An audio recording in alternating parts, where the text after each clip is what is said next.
हमारे साथ मौजूद है तकी अहमद और तकी की फिल्म आ रही है कान नगर, बल्कि आ चुकी है। और तो तकी बताएं कि उसमें आप क्या कर रहे हैं। ये सबसे मज़े की बात यह है कि ये एक ट्रू स्टोरी है और पाकिस्तान में ही होने वाला एक इवेंट है। एक एफबीआर ऑफिसर बैंक में रिकवरी करता है तकरीबन कोई 27 अरब रुपए की। ये एक बहुत बड़ा अच्छा। अमाउंट है और जिस वक्त मैं ये मूवी करने जा रहा था मुझे एग्जैक्टली पता भी नहीं था कि 1 अरब के अंदर कितने करोड़ होते हैं। अच्छा। तो तो 27 अरब रुपए की ये रिकवरी हुई थी और इसके फिर इनाम में कह लें या इसकी हम्म। सज़ा में कह लें, उसको एक रिमोट एरिया में भेज हम्म। दिया गया। तो वहाँ पे जाके फिर इसने और बड़े कारनामे किए। कारनामे। तो ये पूरी स्टोरी जो है ना, हम्म। इस पूरे एक एफबीआर ऑफिसर की लाइफ के ऊपर बेस्ड कर रही है। ठीक है।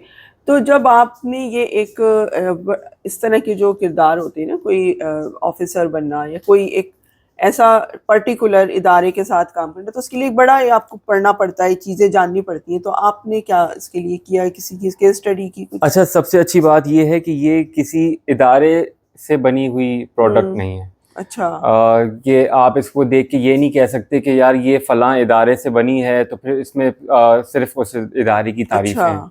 ये एक इंडिपेंडेंट प्रोजेक्ट है। हम्म। और जैसे कि आप पूछ रही हैं इस कैरेक्टर के लिए मैंने क्या किया, तो हाँ, मेरे बहुत अच्छे दोस्त हैं जिनकी लाइफ के ऊपर ये हम्म। बनी हुई है ये फिल्म, तलहा मसूद। तो उनके साथ मैंने काफ़ी टाइम गुजारा। उन जो हम समझते हैं कि एक एफबीआर ऑफिसर की ज़िंदगी कितनी आसान होती हम्म। होगी, तो वो वाली सारी चीज़ें मेरे सामने आई।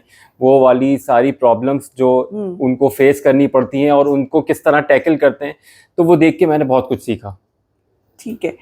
तो ये बताएं कि आप जो फिल्म वहाँ पर शूट कर रहे थे, ये बलूचिस्तान में शूट हुई है, कोयटा और उसके अतराफ में, तो ये पहले बताएं कहाँ कहाँ जो आपने शूट की, और शूटिंग के दौरान आपको क्या विकास, आप कराची से गए थे हम्म क्योंकि हम्म वहाँ की हम्म। एक मुख्तलिफ किस्म की वहाँ का एनवायरनमेंट है, तो उसमें आपने किस तरह से काम किया, थोड़ा सा उसका बताएंगे। ये फिल्म वैसे आधी शूट कराची में हुई थी, अच्छा। जो इसका बैंक वाला पोर्शन था। हम्म। और उसके बाद फिर बाकी आधी जो है वो कोयटा में शूट हुई थी। कोयटा में हमने एक फ़र्ज़ी जगह बनाई है, हम्म। जिसको कह रहे हैं हम कान नगर। आप जानती होंगी कोयटा हम्म। बहुत ज़्यादा मालो माल है हम्म। इस किस्म के मादनियात से। मादनियात से। तो इस वहाँ पे कोल प्रोडक्शन जहाँ पे हो रही हम्म। थी, वहाँ पे हमने एक फ़र्ज़ी सी एक सोसाइटी बनाई कान नगर। हम्म। तो वहाँ वो उस ऑफिसर का वहाँ पे ट्रांसफ़र हुआ।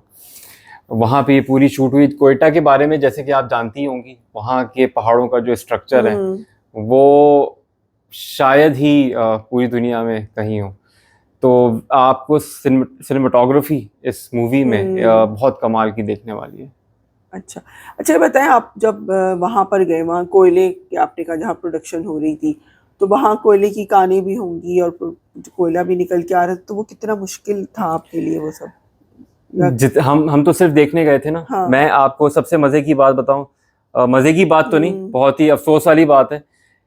मैंने वहां से पूछ लिया ना किसी बंदे से कि हम्म। यार आपकी पर डे दिहाड़ी क्या है, हम्म। तो आप गैस करें, आप गैस करें कितनी होगी। I have no idea. 50 रुपए। 50 रुपए दिहाड़ी पे रोज। वो करोड़ों का माल निकाल रहा है वो बंदा। वो अपना मुंह काला कर रहा है, अपने हाथ काले कर रहा है। अपनी कितनी जगहों पे तो एक्सीडेंट्स होते हैं, अपनी हाँ। जानें जाती हैं उन हाँ, बेचारों अंदर। की। उनकी दिहाड़ी 50 रुपए है। सोच सकती हैं आप। ये आपने हाईलाइट की है ये ये चीज़ बात फिल्म में? बिल्कुल इस मूवी के अंदर भी हाईलाइट हुई है। वो ये सारी प्रॉब्लम जिनकी वजह से हमारा मुल्क एक पस्ती की तरफ जा रहा है, ये सारी चीज़ें हाईलाइट हुई हैं। और एक और बात मैं क्लियर करना चाह रहा हम्म। हूँ, ये ड्राई मूवी बिल्कुल भी नहीं है। अच्छा। ये मूवी कहीं भी रुकेगी नहीं। ये आपको एक रोलर कोस्टर की तरह हम्म। ना, आपको पता भी नहीं चलेगा ये मूवी कहाँ शुरू हुई हम्म। और कब ख़त्म हो गई। और आप इस मूवी से सीख के निकलेंगे बहुत कुछ। ठीक है, तो मतलब जिन तक आप ये पैगाम पहुंचाना चाह रहे हैं वहां तक हम पहुंचेगा यूथ आपके? तक पहुंचाना चाह रहे हैं, हम हाँ। स्टूडेंट्स तक पहुंचाना चाह रहे हैं। मैं एक और बात कहूंगा कि अगर ये बच्चे देखते हैं ना, बिजनेस स्टूडेंट्स देखते हैं, हम्म। तो मैं कहूंगा कि उनका एक पूरा कोर्स कवर हो जाएगा अगर वो इस मूवी को देखने आएंगे तो। ठीक है। अच्छा, हमारे यहाँ जो रिमोट एरियाज है, उस पे ये मुझे ये एक अच्छा इकदाम लगा है कि ठीक है, ये तो आपने एक इशू बेस बनाई है। हमारे यहाँ फिल्म बनती हैं कराची, लाहौर, इस्लामाबाद, फिल्म, ये इवन ड्रामे भी। तो ये कोयटा के जाके अंदर जाके शूट करना और फिर वहाँ पर उसके अतराफ में, तो आपको लगता है कि इन फ्यूचर ये एक अच्छा एक जगह है या एक अच्छा लोकेशन है कि इसमें हम मजीद फिल्में बनाएं। इशू तो आपने एक उठाया ही है वहाँ का पर्टिकुलर, इसके अलावा आप समझते हैं वहाँ शूटिंग के लिए वो जगह हमें जाके फिल्में बनाए, उस इलाके को भी प्रमोट करें? इलाका वैसे ही काफ़ी प्रमोट हो चुका है इन हवालों से, बस अगर गवर्नमेंट चाहे हाँ। तो वहाँ पे शूट्स मज़ीद ज़्यादा हो सकती हैं। अगर वहाँ पे शूट्स ज़्यादा नहीं होती तो इसकी सबसे बड़ी वजह ये है कि शायद गवर्नमेंट उस तरह से सपोर्ट करती नहीं है। वहाँ पे परमिशंस के बहुत ज़्यादा मसले मसाइल होते हैं, इसीलिए लोग शायद वहाँ पे उस तरफ इतना रुख नहीं करते हैं। तो अगर गवर्नमेंट साथ दे तो वहाँ पे शूट करने के लिए बेहतरीन जगह है। ठीक है, anything else you want to add? बस फिर वही वाली बात, कान नगर देखने के लिए आइए। ये फिल्म बनाई गई है कि पाकिस्तान, जो कि क्यों हम झूठ बोलें, पाकिस्तान पस्ती की तरफ जा रहे हैं। कान नगर में ये वाली सारी चीज़ें पॉइंट आउट की गई हैं और ये ख़ास तौर से इस चीज़ की निशानदेही की गई है कि हमारा मुल्क कैसे वापस आसमानों पे पहुंच सकता है। And thank you so much. कान नगर के लीड हैं आप, और लेकिन इनका करेक्टर है जो वो एक ऑफिसर है जो FBR ऑफिसर है। FBR, लेकिन तो वो उन्होंने टिपिकल हीरो वाली हरकतें शायद नहीं की। नहीं, नहीं बिल्कुल की। बिल्कुल तो भी नहीं। इन फ्यूचर हम एक्सपेक्ट करेंगे कि तकी जो है वो एक टिपिकल हीरो वाली भी फिल्में बनाए। And thank you so much. You're welcome. Thank you.